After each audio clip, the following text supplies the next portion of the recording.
the crisp to chew, the soft to suck. Men like to eat in company, but to excrete in secrecy. The food and drink so greatly prized, the crisp to chew, the soft to suck, these a man eats with high delight, and then excretes with dumb disgust. The food and drink so greatly prized, the crisp to chew, the soft to suck. A single night will be enough to bring them to putridity. This is how repulsiveness should be reviewed as drought flow. Section 24. 10. How as to smearing. At the time of using it, he smears his hands, lips, tongue, and palate, and they become repulsive by being smeared with it. And even when washed, they have to be washed again and again in order to remove the smell. And just as when rice is being boiled, the husks, the red powder covering the grain, etc., rise up and smear the mouth, rim and lid of the cauldron. So too, when eaten, it rises up during its cooking and simmering by the bodily fire that pervades the whole body. It turns into tartar, which smears the teeth, and it turns into spittle, phlegm, etc., which respectively smear the tongue, palate, etc. And it turns into eye dirt, ear dirt, snot, urine, excrement, etc., which respectively smear the eyes, ears, nose and nether passages. And when these doors are smeared by it, they never become either clean or pleasing, even though washed every day. And after one has washed a certain one of these, the hand has to be washed again. And after one has washed a certain one of these, the repulsiveness does not depart from it even after 2 or 3 washings with cow dung and clay and scented powder. This is how repulsiveness should be reviewed as to smearing. Section 25. As he reviews repulsiveness in this way in 10 aspects and strikes at it with thought and applied thought, physical nutriment becomes evident to him in its repulsive aspect. He cultivates that sign 18 again and again, develops and repeatedly practices it. As he does so, the hindrances are suppressed, and his mind is concentrated in access concentration, but without reaching absorption because of the profundity of physical nutriment as a state with an individual essence. But perception is evident here in the apprehension of the repulsive aspect, which is why this meditation subject goes by the name of perception of repulsiveness in nutriment. Section 26. When a bhikkhu devotes himself to this perception of repulsiveness in nutriment, his mind retreats, retracts and recoils from craving for flavors. He nourishes himself with nutriment without vanity and only for the purpose of crossing over suffering, as one who seeks to cross over the desert eats his own dead child's flesh. S298. Then his greed for the 5 chords of sense desire comes to be fully understood without difficulty by means of the full understanding of the physical nutriment.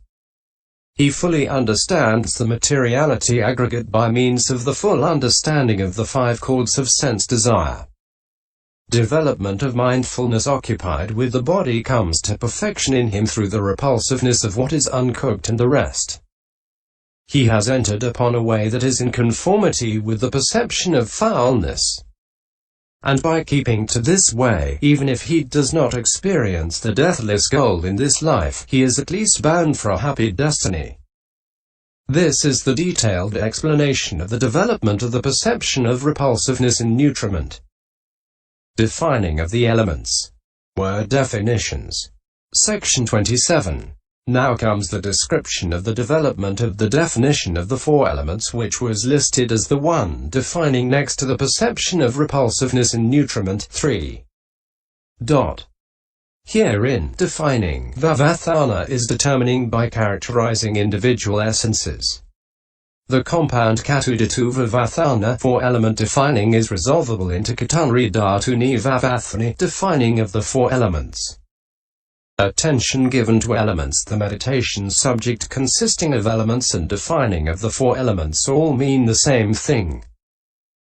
This is given in 2 ways. In brief and in detail. It is given in brief in the Mahasatipahana Sutta, and in detail in the Mahahothapadaparama Sutta. Texts and commentary in brief. Section 28. It is given in brief in the Mahasatipahana Sutta for one of quick understanding whose meditation subject is elements, as follows. Bhikkhus. Just as though a skilled butcher or butcher's apprentice had killed a cow and was seated at the crossroads with it cut up into pieces, so too, bhikkhus, a bhikkhu reviews this body however placed, however disposed, as consisting of elements. In this body there are the earth element, the water element, the fire element, and the air element. 20 D 2294. Section 29. The meaning is this. Just as though a clever butcher, or his apprentice who worked for his keep, had killed a cow and divided it up and was seated at the crossroads, reckoned as the intersection of the main roads going in the four directions, having laid it out part by part, so too a bhikkhu reviews the body, however placed because it is in some one of the four postures, and however disposed because it is so placed, thus. In this body there are the earth element, the water element, the fire element, and the air element. Section 30. What is meant? Just as the butcher, while feeding the cow, bringing it to the shambles, keeping it tied up after bringing it there, slaughtering it and seeing it slaughtered and dead, does not lose the perception cow so long as he has not carved it up and divided it into parts. But when he has divided it up and is sitting there, he loses the perception cow and the perception meat occurs. He does not think I am selling cow or they're carrying cow away, but rather he thinks I am selling meat or they're carrying meat away. So too this bhikkhu, while still a foolish ordinary person, both formally as a layman and as one gone forth into homelessness, does not lose the perception living being or man or person so long as he does not, by resolution of the compact into elements, review this body, however placed, however disposed, as consisting of elements. But when he does review it as consisting of elements, he loses the perception living being and his mind establishes itself upon elements. That is why the Blessed One said, Bhikkhus, just as though a skilled butcher was seated at the crossroads, so too, bhikkhus, a bhikkhu, air element. In detail. Section 31.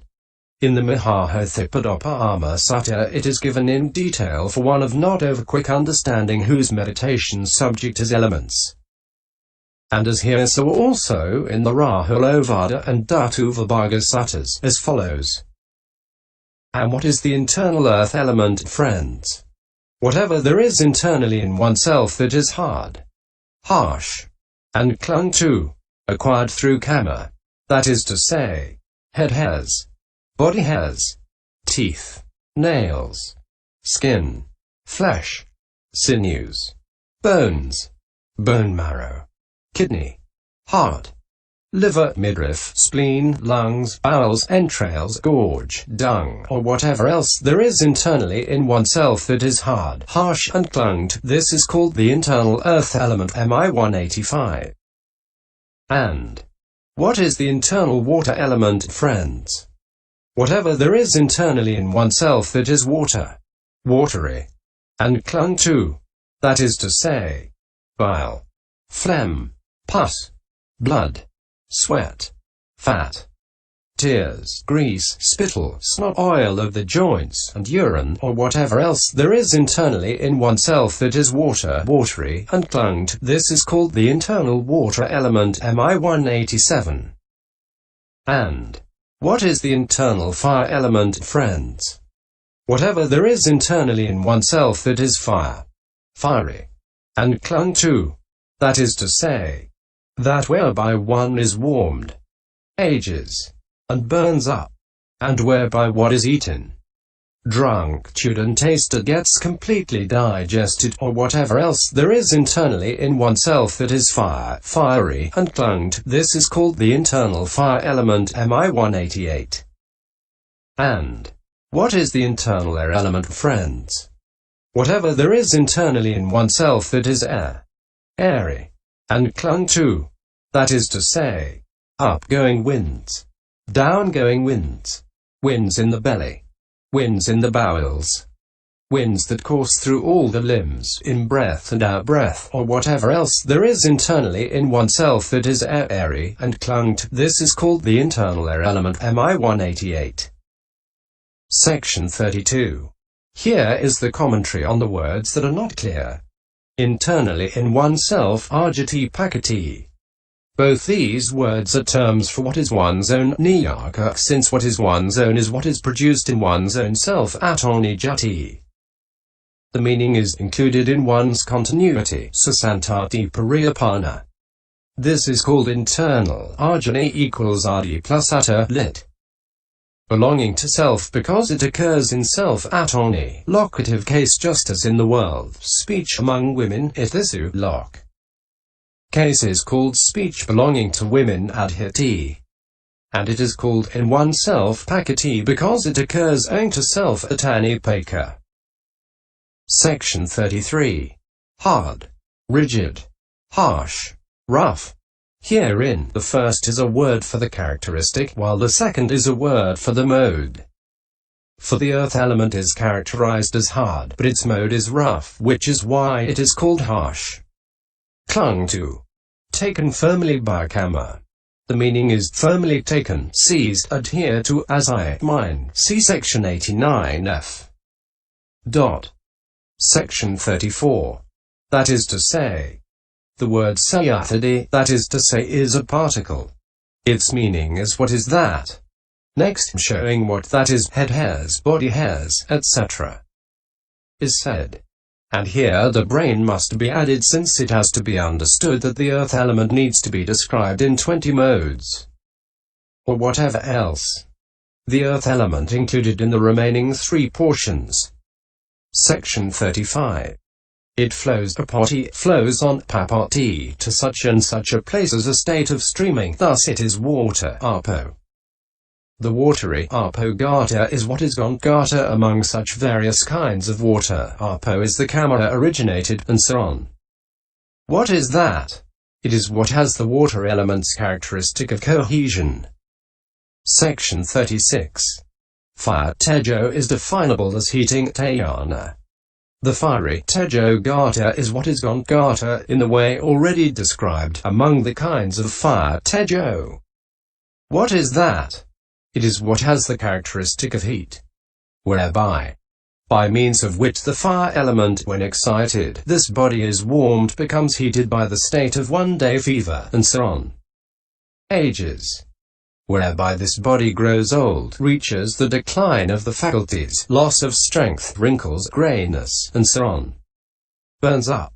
Whereby when excited, it causes this body to burn, and the person cries out, I am burning, I am burning.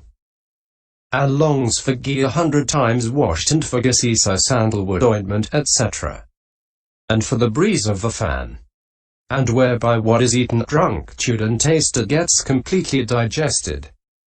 Whereby the boiled rice, etc. that is eaten, or the beverage, etc. that is drunk, or the hard food consisting of flour, biscuits, etc. that is chewed, the mango fruit, honey, molasses, etc.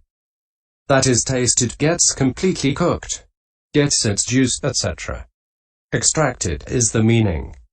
And here the first 3 kinds of fire element, that is to say, is warmed, ages, and burns up, are of fourfold origination, XX, FF, while the last is only kama originated. Section 37. Air, vayo, is definable as blowing, vayana. The airy, vayogata, is what is gata in the way already described among the kinds of air. What is that? It is what has the characteristic of distension. Upgoing winds. Winds, forces mounting upwards that cause the occurrence of vomiting, belching, and so on. Downgoing winds. Winds, forces descending downwards that expel excrement and urine. Winds in the belly. Winds, forces outside the bowels. Winds in the bowels. Winds, forces inside the bowels. Winds that course through all the limbs. Winds, forces that produce flexing, extending, etc. and are distributed over the limbs and the whole body by means of the network of veins, nerves. In breath. Wind in the nostrils entering in. Out breath. wind in the nostrils issuing out. And here the first 5 are of fourfold origination. In breath and out-breath the consciousness originated. In each instance the phrase or whatever else comprises respectively the water element, the fire element, or the air element included in the other 3 portions. Section 38. So the 4 elements have been detailed in 42 aspects, that is to say, the earth element in 20 aspects, the water element in 12, the fire element in 4, and the air element in 6. This, firstly, is the commentary on the texts here. Method of development in brief. Section 39. As regards the method of development here, however, to discern the elements in detail in this way: the head hairs of the earth element, the body hairs of the earth element, appears redundant to a bhikkhu of quick understanding, though the meditation subject becomes clear to him if he gives his attention to it in this way. What has the characteristic of stiffness is the earth element. What has the characteristic of cohesion is the water element. What has the characteristic of ripening, maturing is the fire element. What has the characteristic of distending, supporting is the air element. But when one of not over quick understanding gives his attention to it in this way, it appears obscure and unevident, and it only becomes plain to him if he gives his attention to it in the first mentioned way. Why? Section 40. Suppose 2 bhikkhus are reciting a text with many elided repetitions. Then the bhikkhu with the quicker understanding fills out the elided repetitions once or twice, after which he goes on doing the recital with only the 2 end parts of the elisions. Here the one of less quick understanding says, what is he reciting? Why, he does not even give one time to move one's lips. If the recitation is done like this, when shall we ever get familiar with the text? And so he does his recitation, filling out each elision as it comes. Then the other says, what is he reciting? Why, he never lets one get to the end of it. If the recitation is done like this, when shall we ever get to the end of it? So too, the detailed discerning of the elements by head hairs, etc., appears redundant to one of quick understanding, though the meditation subject becomes clear to him if he gives his attention to it in brief in this way: what has the characteristic of stiffness is the earth element, and so on. But when the other gives his attention to it in this way,